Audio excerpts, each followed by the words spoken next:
जल्द से जल्द पानी दो, पानी का कनेक्शन देना होगा। पानी का कनेक्शन क्यों नहीं है, काउंसिलर जवाब दो। पानी का कनेक्शन। আসানসোলের জামুদিয়ার 12 নম্বর ওয়ার্ড নিউ দীঘা কলোনিতে পানীয় জলের সমস্যা রয়েছে, যার কারণে বাসিন্দারা দীঘা থেকে জামুদিয়ার সংযোগকারী সড়কে তীব্র প্রতিবাদ জানায়। এলাকাবাসী জানায় 12 নম্বর ওয়ার্ডের কাউন্সিলর সমরজিৎ গোস্বামীকে এলাকায় কখনো দেখা যায় না।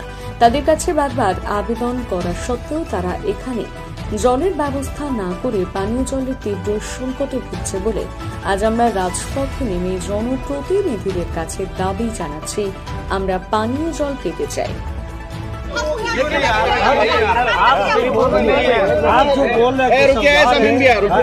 শুকিয়ে গেছে, আমরা যাব কোথায়? আমাদের কাউন্সিলর কোনোদিনও আসে না পাড়াতে দেখার জন্য, ওই জন্য আমরা আজকে পথ অবরোধ করেছি।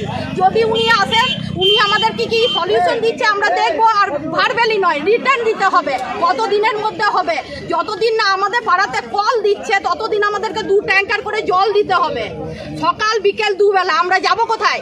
উনি যদি এখন আসে তবেই আমরা তার ব্যবস্থা নেব, তার আগে আমরা কিছু ব্যবস্থা নিতে পারবো না। আমি 12 নম্বর ওয়ার্ডে থাকি, আমার ওয়ার্ডের কাউন্সিলর হচ্ছে রাজু গোস্বামী। তো এই লিখিত কোনো অভিযোগ করেছেন? লিখিত 10 বছর ধরে দিয়েছি, উনার মনে হয় ফাইল ভরে গেছে, কিন্তু উনি কোনোদিনও আসে না। যতবার যাওয়া হয় বলে আমি দেখছি, কিন্তু কোনোদিনও দেখে না। আজ আমি উনাকে দেখতে চাই। ভোটের সময় ভোট নেবে আর কাজের সময় কাজ করবে না। দেখা যাচ্ছে রাস্তাও খারাপ আছে, রাস্তা খারাপ আছে, ড্রেন আছে, কিছু করে না। শুধু ইয়ের থেকে পাস হচ্ছে সবকিছু, রাস্তা ড্রেনের, কিন্তু টাকাটা উনি নিয়ে নিচ্ছে।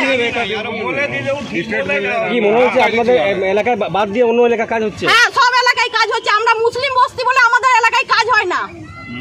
কতজন এখানে আছে মোটামুটি বাসিন্দা? অনেকগুলো বাড়ি আছে, মোটামুটি 30টা বাড়ি আছে, 30-40টা।